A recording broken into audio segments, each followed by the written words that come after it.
जय हिंद। तो स्वागत है आपको आपका पसंदीदा चैनल जीके विद चुना में। तो आज हम लोग पढ़ने वाले हैं मैथ के महत्वपूर्ण प्रश्नों को और भी क्लास 1 to 5 के जीटेट से रिलेटेड 1 to 5 में जितने प्रकार के इंपॉर्टेंट क्वेश्चन पूछे जाते हैं वो सारे क्वेश्चन आज इस वीडियो के माध्यम से डिस्कस करेंगे। ठीक है, तो पूरा वीडियो जरूर देखें। जब तक पूरा वीडियो नहीं देखेंगे तब तक आपको क्लास अच्छी तरीके से समझ में नहीं आएगी, है ना। तो पूरा क्लास देखें और पूरा क्लास देखने के बाद आप लोग कमेंट भी करें कि आपको वीडियो कैसा लगा। ठीक है, तो चलिए बिना समय गवाए स्टार्ट करते हैं आज की क्लास। और आज की क्लास में हम लोग पढ़ने वाले हैं पहला वाला क्वेश्चन। पहला क्वेश्चन क्या कहता है आप देखेंगे, यहाँ पे लिखा गया है कि 78921092 इतना लिखा गया। बोला कि अंतर्राष्ट्रीय, यहाँ पे ये बहुत ज़्यादा इंपॉर्टेंट बन जाता है ये वाला, अंतर्राष्ट्रीय संख्या पद्धति और एक होता है राष्ट्रीय संख्या पद्धति। राष्ट्रीय संख्या पद्धति जिसे हम लोग नॉर्मली गिनते आते हैं, इकाई, दहाई, सैकड़ा, हज़ार, 10,000, लाख, 10 लाख, है ना, करोड़, 10 करोड़, ऐसे ही पढ़ते हैं। तो उसको क्या कहते हैं? उसको कहते हैं भारतीय संख्या पद्धति। लेकिन हमने पूछा क्या गया है? इंटरनेशनल नंबर सिस्टम, यानी कि अंतर्राष्ट्रीय संख्या पद्धति। तो अंतर्राष्ट्रीय संख्या पद्धति जिसे हम कहेंगे इकाई, दहाई, सैकड़ा, हज़ार, 10,000 और यह लाख नहीं होगा, 100,000, फिर आएगा मिलियन, 10 मिलियन, फिर बिलियन, है ना, 100 मिलियन, फिर बिलियन, 10 बिलियन, 100 बिलियन, फिर आएगा ट्रिलियन, 10 ट्रिलियन, 100 ट्रिलियन, है ना। तो इसी प्रकार से आगे बढ़ते जाते हैं। तो यहाँ पे पूछा है कि अंतर्राष्ट्रीय संख्या पद्धति, तो इसमें देख रहे हैं लाख के रूप में दिया है, नहीं। इसमें देख रहे हैं करोड़ के रूप में, नहीं। इसमें देखें मिलियन के रूप में, हो सकता है पॉसिबिलिटी है। करोड़ के रूप में ये नहीं, यानी ये नहीं, ये नहीं, ये नहीं। तो हमारा ऑप्शन नंबर यहाँ पे बिल्कुल ऑप्शन नंबर यहाँ पे सी इसका सही आंसर है। ठीक है, आगे बढ़ेंगे। बिल्कुल पूरा वीडियो देखिए, पूरा वीडियो देखने पे पक्का आपको बहुत ज़्यादा हेल्प मिलेगा। चले, यहाँ बोला है कि 15,703,000 15,703,000। तो ये आप लोग यहाँ पे देखेंगे, एक जरा यहाँ पे देखिएगा क्या है। 703 तो यहाँ पे नहीं है, ये कट गया। 703 यहाँ भी नहीं है, कट गया। 703 हमें लास्ट में देखना है ना, लास्ट में क्या दिया है? 703। तो लास्ट वाले 703 होना चाहिए। तो ये खो रहा है यहाँ पे 703 और ये खो रहा है यहाँ पे 703। तो यहाँ पे ढूंढते हैं इकाई, दहाई, सैकड़ा, हज़ार, 10,000, लाख, 10 लाख, करोड़ तो पहुँचा नहीं, ये नहीं होगा। होगा कौन सा? Option number D. क्या समझ में आया, है ना। चलें आगे बढ़ेंगे। आगे इसी प्रकार से अगला क्वेश्चन है। बोला गया 67,250,000 और क्या लिखा है? 67, यानी कि लास्ट में 67 देना है। तो लिखा कितना? 67 है, लास्ट में 67 है, लास्ट में 70 है, नहीं होगा, लास्ट में 67 है। ठीक है, इसके पहले क्या पूछा है? 250,000 250,000 250,000।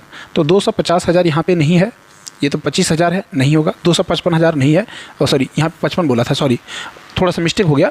यहाँ पे 255 बोला है, 255 यहाँ पे आ रहा है और 255 हमारा यहाँ पे भी आ रहा है। ठीक है, अब यहाँ पे देखना क्या है, मिलियन में दिया कितना मिलियन? 67 मिलियन। 67 मिलियन यहाँ भी है और 67 मिलियन यहाँ भी है। लेकिन यहाँ पे हम लोग पहले ही नंबर को काट चुके हैं, ये वाला नहीं होगा। तो इसीलिए ऑप्शन कौन सा? ऑप्शन नंबर ए इसका सही आंसर होगा। ऐसे ही आपको ऑप्शन को छांट के निकालना पड़ेगा, क्या निकल के आ रहा है ना।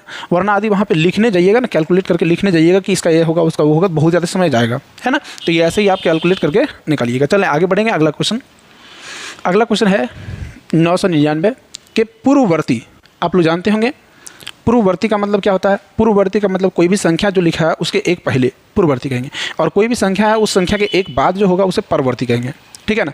तो पूर्ववर्ती और परवर्ती को यदि दोनों को एक साथ लिख दिया जाए तो वापस वही संख्या घूम के आ जाएगी। जैसे एग्जाम्पल के लिए अभी मान लेते हैं 5 लिखा है, 5 का पूर्ववर्ती क्या करेंगे? 1 घटा के 4 करेंगे। और यदि हम कहें 4 का परवर्ती क्या होगा, तो 4 में 1 जोड़ देंगे तो हमारा फिर से दोबारा वही मिल के आएगा 5, है ना। तो वही संख्या हमारा वापस घूम के आएगा, जो कि यहाँ पे भी बोला है कि पूर्ववर्ती की परवर्ती। पूर्ववर्ती यानी कि 1 माइनस करके 1 जोड़ देना है, तो घुमा फिरा के तो वही आना है, जो ऑप्शन नंबर कौन सा है? ऑप्शन नंबर डी इसका सही आंसर होगा। ठीक है, चलें आगे बढ़ेंगे। अच्छा हाँ, यहाँ पे आता है क्वेश्चन नंबर 5। क्वेश्चन नंबर 5 क्या कहता है कि रोमन यानी कि हिंदू अरबिक पद्धति, इसे रोमन नंबर भी कहते हैं, रोमन नंबर भी कहते हैं। तो रोमन नंबर में इसे एल को हम 50 कहते हैं। कितना कहते हैं? एल को 50 कहते हैं। ठीक है, प्लस 10 लिखा है तो 10 को हम 10 जोड़ देते हैं। यहाँ पे 1 पहले लिख के 10 लिखा है तो इसका मतलब 9 लिखा है, तो यदि सबको जोड़ देंगे तो हमारे पास कितना आता है? 69। ऑप्शन नंबर कौन सा? ऑप्शन नंबर सी इसका सही आंसर होगा। चलें आगे बढ़ेंगे। उम्मीद है आपको समझ में आ रहा होगा। बोला गया है कि 98 को रोमन पद्धति में किस प्रकार लिखा जाता है? 98 आप जानते हैं 98 यदि है तो उन्हें कह सकते हैं कि 100 में जो है 2 कम है। 100 में कितना कम है? 2 कम है। तो 100 को हम किससे लिखते हैं? तो हम कहेंगे सर 100 को लिखते हैं सी से। और यदि हम 100 को सी से लिखते हैं तो सी से कितना? 2 कम है। तो 2 कम होने की वजह से हम क्या लिख सकते हैं? तो हम लिख सकते हैं, हम इसे लिख सकते हैं कि पहले सर 90 जाएगा और 90 में हम इसे 8 जोड़ देंगे, तो ये क्या होगा? 98 होगा। XCVIII तो जो कि हमें देखने को कौन सा ऑप्शन नंबर हमारा 3 में मिल रहा है। ठीक है ना। उम्मीद है आपको बहुत अच्छे तरीके से समझ में आ रहा होगा, है ना। एक बार ज़रूर लाइक कर दें और कमेंट जरूर करके बताएंगे कि कैसा लग रहा है। ठीक है, चले प्रैक्टिस करते रहें, प्रैक्टिस करेंगे तो ही अच्छा आपको नंबर मिलेगा, वरना आप जानते हैं कि आपके जैसे बहुत सारे इसमें जो टीचर की तैयारी जो कर रहे हैं, बहुत सारे एक साथ तैयारी कर रहे हैं, और आप लोग यदि रेगुलर तैयारी कीजिएगा तो ही आपका नंबर आ सकता है ना। और नहीं तो बहुत सारे ऐसे हैं जो रेगुलर तैयारी कर रहे हैं। ठीक है, तो 4 अंक वाली जैसे वृहत्तम और न्यूनतम संख्याओं का योग क्या होगा। 4 अंक वाली जो संख्या होगी, सबसे बृहत्तम जो संख्या होगी 49999 इतना होगा, और सबसे न्यूनतम जो होगी वो कितना होगी, हम कहेंगे सर इतना होगा। यदि हम दोनों को इंक्लूड कर देंगे, दोनों को यदि हम ऐड कर देंगे तो हमें मिलेगा क्या, हमें मिलेगा 10,999। 10,999 किस में है, 10,999 हमारा यहाँ पे ऑप्शन नंबर सी इसका सही आंसर होगा। ठीक है, चलें आगे बढ़ेंगे। इसी क्वेश्चन को भी देख लेते हैं। बोला गया 8वां नंबर का क्वेश्चन, संख्या 24 को रोमन नंबर में यानी रोमन अंकन प्रणाली में कैसे लिखा जाएगा।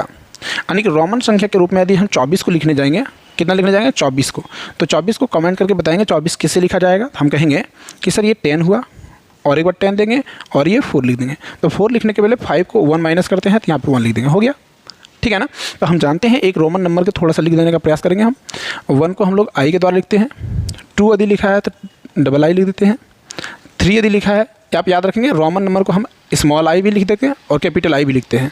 उसके लिए आप कोई भी हिचकिच नहीं करना है कि सर गलत लिख दिए, है ना, ऐसा नहीं है ना। 4 यदि लिखा है तो हम कहेंगे इस प्रकार से, या फिर हम ऐसे भी लिख सकते हैं, कोई इसमें इशू नहीं है। ठीक है।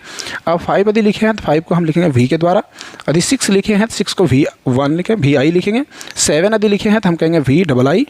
8 यदि लिखेंगे तो वी ट्रिपल आई। 9 लिखेंगे तो हम कहेंगे कि 1 माइनस हो जाएगा 10 में, और यदि 10 लिखेंगे तो 10 का जो वैल्यू होगा x होगा।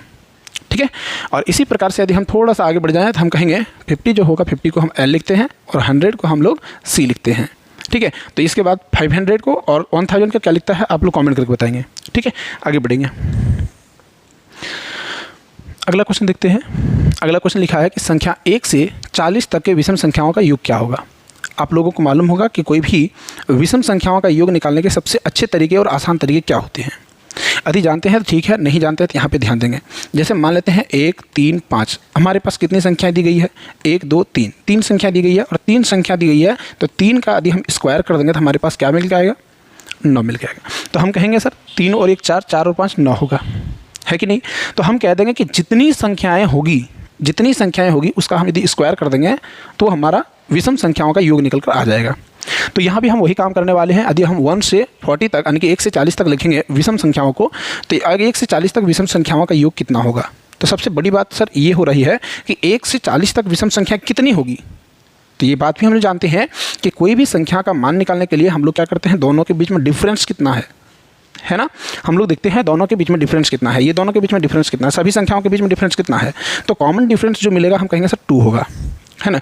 और अंतिम संख्या हमारा यहाँ पे क्या होगा, अंतिम संख्या हमारा सर 39 होगा, और प्रथम संख्या हमारा क्या है तो हम कहेंगे 1 होगा। अंतिम संख्या प्लस फर्स्ट संख्या डिवाइडेड बाय डिफरेंट, हम कहेंगे क्या कि हम कहेंगे ये संख्या का यानी कि n का जब वैल्यू निकालेंगे, n का वैल्यू निकालने के लिए हम लोग कहेंगे अंतिम संख्या और पहली संख्या को प्लस करके हम 2 से यदि डिवाइड कर देंगे तो हमारे पास जो आएगा वो आएगा n का वैल्यू। तो n का वैल्यू यहाँ पे क्या आ जाएगा 40/2 = 20। तो यहाँ पे हम कहेंगे ये n का जो वैल्यू आया वो n का वैल्यू आया 20। n का वैल्यू कितना आया 20 आया। यदि n का वैल्यू 20 आया है तो बताएंगे कि इन दोनों संख्याओं के बीच वाली जो सभी विषम संख्याएं हैं 20 विषम संख्याओं का योग कितना होगा। तो हम कहेंगे सर 20 का स्क्वायर होगा, है ना। हम कहेंगे 20 का स्क्वायर होगा, तो 20 का जैसे ही हम स्क्वायर करते हैं तो हमारे पास आता है 400। और यदि हमारा 400 आ रहा है तो ऑप्शन कौन सा, तो ऑप्शन नंबर डी इसका सही आंसर होगा। उम्मीद है समझ में आया होगा। चलें आगे देखते हैं। भयानक क्वेश्चन मिलेगा आपको, ऐसा हम नहीं कह रहे हैं, ऐसा ये क्वेश्चन सेट कह रहा है और आपका एग्ज़ाम भी कहेगा आपको, ठीक है। तो इसीलिए तैयारी बढ़िया से करके जाइएगा। यहाँ से बोला जा रहा है कि 999 और तथा हम कहेंगे 3000 के बीच में 4 अंकों वाली कितनी संख्याएं होगी। तो यहाँ पे बोला गया है कि यहाँ पे देखिएगा इनके बीच में संख्याएं बोला गया है, तो इनके बीच वाली जो संख्याएं होगी अब देखेंगे तो हम कहेंगे इसके बीच वाली संख्या जो कि इसके बाद से ही स्टार्ट होगा यानी कि 1000 से स्टार्ट हो जाएगा, और इनके पहले से स्टार्ट होगा यानी कह सकते हैं हम कहेंगे 2999 से स्टार्ट होगा, है कि नहीं। तो इन दोनों संख्याओं को यदि हम इंक्लूड करेंगे तो हम यहाँ से ऐड करना शुरू करेंगे, यहाँ से चलना शुरू करेंगे। तो हम यहाँ से यदि चलना शुरू करेंगे तो हम कहेंगे कि 2999 माइनस कर देंगे 1000 और प्लस 1 कर देंगे तो हमारा आंसर निकल कर आ जाएगा। ये हमारा निकलेगा कितना, 2000। कौन सा है, ऑप्शन नंबर बी इसका सही आंसर हो जाएगा। कभी भी इस प्रकार का कभी भी प्रश्न मिलेगा आप लोगों को यही करना है, ठीक है ना, आप लोगों को यही करना है। चले आगे बढ़ेंगे ऐसे ही मज़ेदार प्रश्नों के साथ। उम्मीद है आपको अच्छा लग रहा होगा। हम आज बहुत ज़ोर से चिल्ला के नहीं बता रहे हैं, क्योंकि हम जानते हैं आप लोगों को चाहिए सुनाई, और आपको मेरा उम्मीद है कि आपको सुनाई दे रहा होगा। और यदि भी किसी भी कारणवश यदि आपको साउंड से रिलेटेड कोई प्रॉब्लम होता होगा तो आप लोग बेझिझक कमेंट करके ज़रूर बताएंगे। तो बोल रहा है कि 10,000 प्लस 10 इकाई, मोस्ट इंपॉर्टेंट प्रश्न है ये, एग्ज़ाम में आपको ज़रूर देखने को मिलेगा। ये कैसा प्रश्न है देखना है आप। 10,000 का मतलब हम कहेंगे सर इस प्रकार से लिखेंगे 10,000। हाँ सर बिल्कुल सही लिखे हैं आप। आगे जो लिखा है 10 इकाई लिखा है, 10 इकाई मतलब 1 से गुना करना है और कुछ नहीं करना है। बोला है कि 10 दहाई मतलब 10 से गुणा करना होगा, है ना, दहाई मतलब 10 से। तो यही सब समझना पड़ेगा आपको, वरना जाके एग्जाम हॉल में कंफ्यूज हो जाइएगा तो फिर गड़बड़ हो जाएगा। तो हम ये दोनों को यदि हम ऐड कर दें तो हम लोग क्या मिलेगा, 110 मिलेगा। वही यदि हम 110 को यदि हम यहाँ पे लिख दें तो हमें जो देखने को मिलेगा कुछ इस प्रकार के देखने को मिलेगा। अब यहाँ पे ढूंढना है कि किस में ऐसा दिख रहा है। तो हम देखेंगे कि केवल और केवल ऑप्शन नंबर 1 जो है, ऑप्शन नंबर ए जो है, यही वाला में हमारा ऐसा दिख रहा है, बाकी किसी में भी ऐसा नहीं दिख रहा है। तो हमारा ऑप्शन कौन सा सही होगा, तो हम कहेंगे ऑप्शन नंबर ए इसका सही होगा। ऑप्शन नंबर ए इसका क्या होगा, सही होगा, ठीक है ना। चले साथियों आगे बढ़ेंगे, बहुत ही मज़ेदार प्रश्न के साथ आगे बढ़ रहे हैं। और अगला प्रश्न हमारा है ये। इस प्रश्न को भी आप लोग ध्यान से देखें तो आप पाएंगे कि 7 के स्थानीय मान को पूछा गया है। आप लोगों को मालूम होगा स्थानीय मान और जातीय मान, ठीक है। यदि कोई भी संख्या का स्थानीय मान पूछ ले, जैसे कहें हम इस प्रकार से यदि लिखा है और हम कहें यदि 5 का स्थानीय मान क्या होगा, तो 5 लिखने के बाद इनके बाद की संख्याओं को देखना है कि कितनी संख्या है, 2 संख्या है, तो 2 को 0 दे देना, ये हमारा स्थानीय मान हो गया, ठीक है। तो वैसे ही हमें दिया गया है 7 का स्थानीय मान के अंतर क्या होंगे। तो 7 का स्थानीय मान यहाँ पे हम देख रहे हैं मेरे साथियों, 7 देख रहे हैं। तो 7 के बाद कितनी संख्या है, 2 संख्या है, पॉइंट लगा है, उनके बाद जितनी भी संख्या होगी वो हमारा क्या होंगे, 0 होंगे। उसी के साथ हम लोग यहाँ पे आगे बढ़ेंगे तो हम देखते हैं यहाँ पॉइंट के पहले जो है 0 पॉइंट ले सकते हैं हम, 0, और ये हमारा कितना है 7, बस इतना ही है और तो कुछ नहीं दिया है, बिल्कुल नहीं। यदि हम कहें सर यहाँ पे इनके पहले जो लिखा है वो, हाँ बिल्कुल लिखेंगे यहाँ पे, ठीक है ना। और सॉरी नहीं यहाँ पे 0 होगा, यानी कि इनके पहले भी क्या होगा, 0। हाँ बिल्कुल साथियों, 0 और 7, इनके बाद भी 0 होगा, इनके बाद भी 0 होगा। अब यदि हम दोनों को माइनस करने जाएंगे तो हम यहाँ पे देखेंगे 10 होगा, 10 में 7 जाएगा तो मिलेगा 3, यहाँ पे 9 हो जाएगा, 9 पॉइंट, ये आएगा 9 और ये 7 हो जाएगा 6 में। तो ये कौन सा ऑप्शन आ रहा है, तो हम देखेंगे, हाँ हम देख रहे हैं ऑप्शन नंबर डी इसका सही आंसर हो रहा है। ऑप्शन नंबर कौन सा है, ऑप्शन नंबर डी।